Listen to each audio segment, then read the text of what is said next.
Oke, Assalamualaikum. Jumpa lagi di channel kami Lintas Cara. Kali ini saya akan memberikan tutorial sederhana tentang las karbit, yaitu cara las kuningan dengan menggunakan las karbit. Sebelum lanjut, seperti biasanya jangan lupa bagi teman-teman YouTube sukses untuk sudi mendukung channel ini dengan cara like, komen, dan subscribe. Terima kasih. Las kuningan kali ini saya anggap berbeda dengan cara-cara las kuningan pada umumnya. Biasanya las kuningan umum hanya bersifat menempel pada sisi luar media las yang tersambung.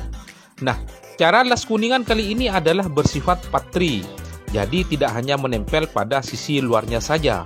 Salah satu contoh yang paling jelas untuk metode pengelasan ini adalah pengelasan pada rangka atau frame sepeda, baik sepeda lawas atau sepeda model baru, tetapi masih menggunakan semacam T-sambung atau juga lebih dikenal dengan lux frame sepeda pada setiap titik sambung bagian pipa rangka sepeda ini.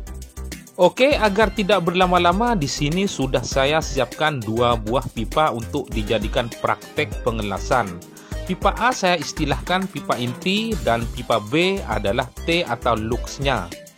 Untuk pengelasan kuningan yang terpenting jangan lupa juga dipersiapkan borak dan kawat kuningan.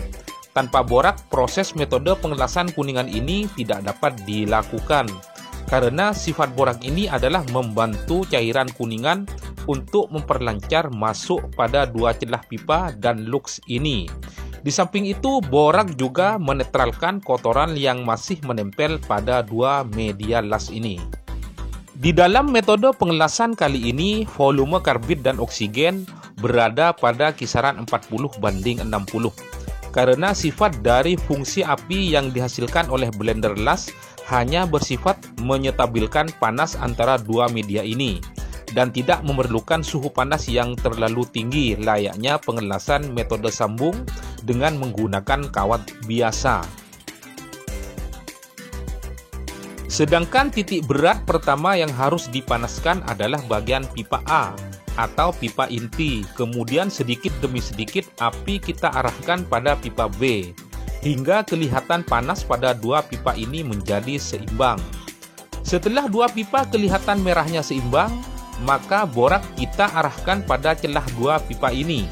Maka dengan sendirinya borak ini akan masuk pada dua celah pipa yang kita las.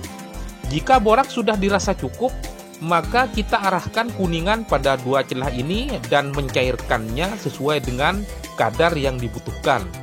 Jika media kelihatan terlalu memerah, maka volume karbit dan oksigen perlu kita turunkan.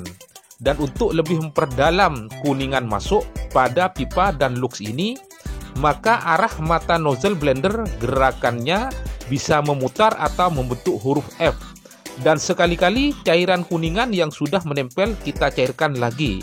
Metode ini kita lakukan berulang-ulang hingga mendapatkan hasil yang maksimal pada dua sisi media las ini.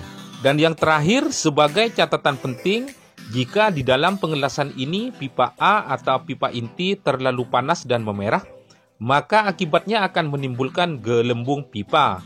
Artinya bentuk pipa atas akan terjadi sedikit benjolan dan tidak rata.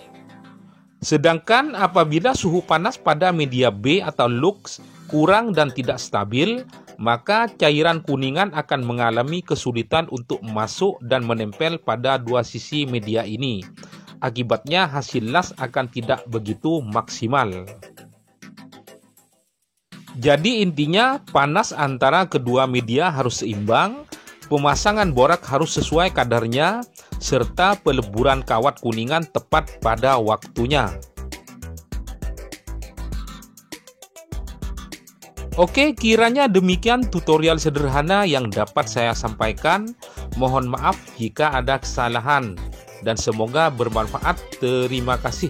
Sampai jumpa pada edisi tutorial yang lainnya. Salam kerja dan sukses. Wassalamualaikum warahmatullahi wabarakatuh.